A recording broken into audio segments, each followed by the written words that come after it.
Assalamualaikum warahmatullahi wabarakatuh. Berilmu dan adab berilmu. Kalau kita berbicara tentang ilmu dalam Islam, bahwa kita diwajibkan mempunyai ilmu pengetahuan. Bahasa Arabnya ilmu itu memang ilmu berasal dari kata alima ya'lamu ilman, artinya tahu. Jadi orang yang tahu itu orang yang memiliki pengetahuan. Berbeda dalam bahasa Inggris, antara ilmu dan pengetahuan itu berbeda. Jadi ilmu itu orang barat dalam bahasa Inggris menyebut dengan istilah science, sementara kalau pengetahuan mereka sebut dengan knowledge, dan pengertiannya pun berbeda. Kalau pengetahuan itu dia masih bersifat umum, sementara ilmu sudah bersifat khusus. Nah, saya tidak membahas teori pengetahuannya. Yang ingin saya bahas adalah bagaimana sesungguhnya kita tuh wajib berilmu, sehingga Allah mengangkat derajat orang yang berilmu di antara orang-orang yang tidak berilmu. Dalam surat Al-Mujadilah ayat 11 Allah katakan, yarfa'illahu alladhina amanu minkum walladhina utul ilma darajat. Allah mengangkat derajat orang yang beriman dan berilmu di antara kamu beberapa derajat. Artinya level orang berilmu itu lebih tinggi, lebih mulia daripada orang yang tidak berilmu. Kita lihat saja. Orang yang berilmu itu, yang berpendidikannya tinggi, pasti secara materi hidupnya lebih baik, pengetahuannya lebih baik. Kenapa? Karena dia berilmu. Begitu juga kita dalam ibadah. Orang yang berilmu, ibadahnya itu lebih paham dia daripada orang yang tidak berilmu. Dalam hal Ramadan saja misalnya. Kalau kita berilmu, tahu tidak hanya sekedar puasa itu menahan diri dari sejak terbit matahari sampai terbenam matahari dan hal-hal yang membatalkannya. Selesai di situ definisinya. Tapi kita tidak hanya sekedar menahan lapar dan dahaga saja. Kita juga mampu mengendalikan perbuatan kita, tingkah laku kita, mulut kita dijaga, mata kita dijaga, pendengaran kita pun dijaga, hati dijaga agar tidak membatalkan puasa.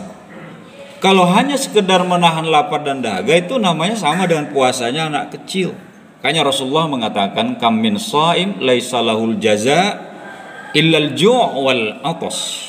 Banyak orang puasa itu yang didapat cuma sekedar menahan lapar dan dahaga, tapi nggak ada berdampak pada perbuatannya yang lain.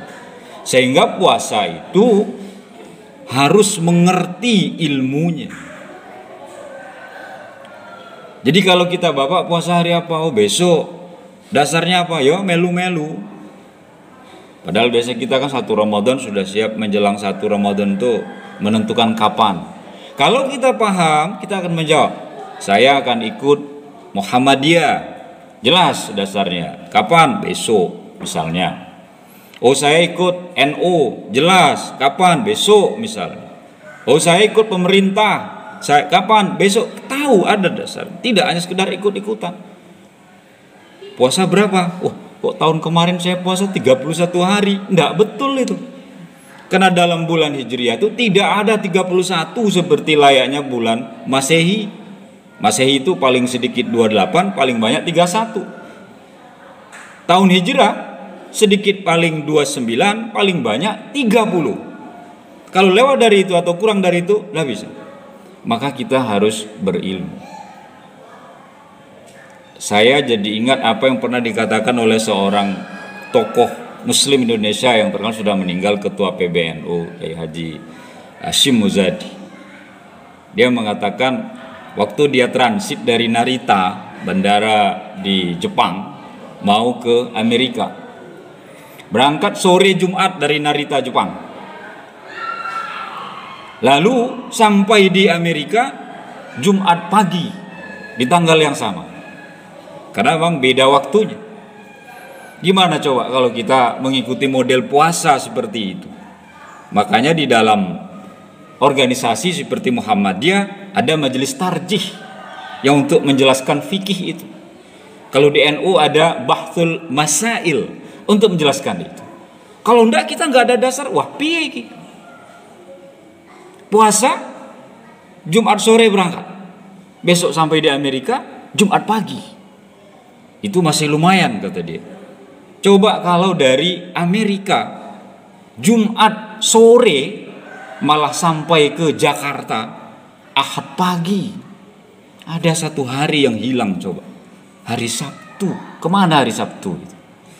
Kenapa? Karena ternyata jarak Indonesia dengan Amerika yang cukup jauh itu waktunya berbeda 12 jam.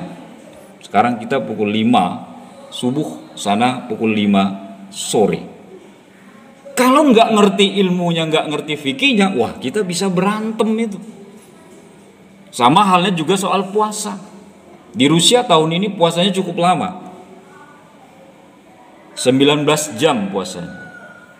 Kalau kita kan cuma 12 jam lebih kurang sedikit.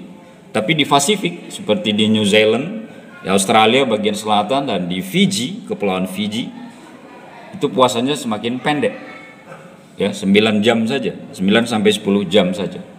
Karena di kutub utara dan selatan itu beda peredaran matahari. Kayak dari kita yang kelihatan sekarang. Matahari kan agak rada ke utara sekarang. Kalau kita nggak ngerti definisi puasa, wah saya mah di Indonesia 12 jam saya puasa, nggak bisa. Puasa itu sejak terbit matahari hingga terbenam matahari. Persoalan lama sebentarnya matahari itu terbit, itu kita tidak ada masalah. Kita ikuti saja mekanismenya seperti apa. Inilah kenapa kita pentingnya berilmu.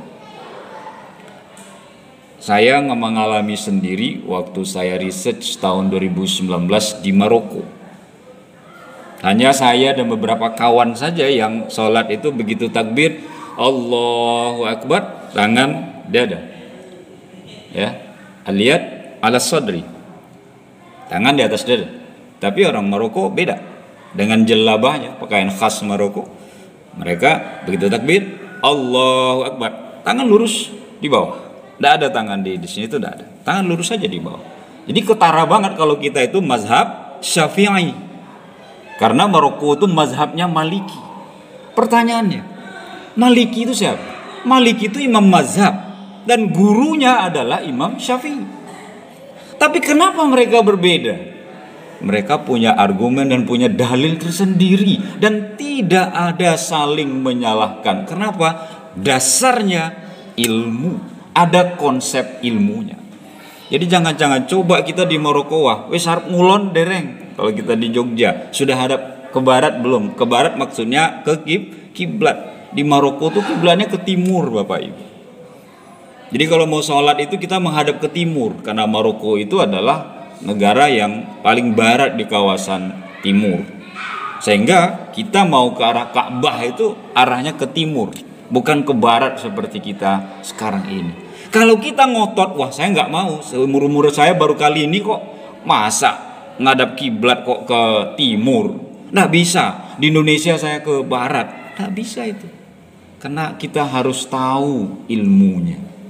Nah, karena kita berilmu, jangan sesekali kita menjadi taklid. Kalau dalam bahasa Arab disebut dengan muqallid, mengikuti tanpa dasar. Inilah makna sesungguhnya kenapa kita di Indonesia ada kajian-kajian seperti ini, kuliah subuh. Ada ilmu yang kita dapat, ada masukan-masukan yang kita dapat, ada pengetahuan yang kita mungkin dulu pernah disampaikan oleh para asatiz, para ustadz-ustadz, para alim, para kiai, tapi minimal ketika ada masukan seperti sekarang, ada tambahan, menambah wawasan kita. Betapa kita sesungguhnya sedikit sekali ilmu kita dan harus semakin banyak belajar. Poin kedua, ada berilmu. Ada berilmu, kalau kita berilmu itu jangan dengan ilmu itu lalu kita sombong. Saya paling pintar, jangan. Ada berilmu, jangan mengatakan bahwa oh saya gelarnya tinggi, saya lebih paham orang lain, bodoh. Jangan. Adanya berilmu bahwa kita jangan mudah mengkafirkan orang. Jangan mudah menyalah-nyalahkan orang. Kalau ada perbedaan, kita berdiskusi ya dengan baik.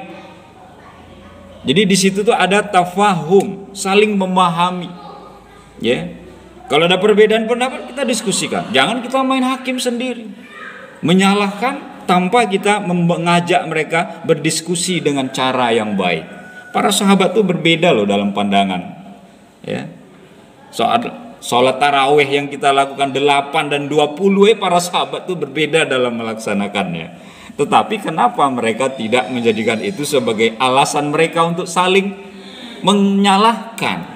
Apalagi kadang-kadang ada kecenderungan di masyarakat kita itu mudah sekali membid'ah-bid'ahkan orang tanpa dasar. Kalaupun ada dasarnya, jangan semudah itu, tetapi ajak berdialog, luruskan mana yang baik. Dan kalau ternyata berbeda, itu tidak apa-apa.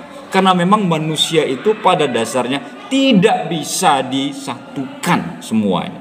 Allah sendiri loh yang mengatakan, kalau saya jadikan kalian tuh ummatun wahidah, umat yang satu, saya bisa, kata Gusti Allah. Tapi saya memberi kebebasan kepada kalian untuk memilih mana yang baik, mana yang sesuai, dan mana yang baik, mana sesuai satu daerah dan yang lain itu tidaklah sama.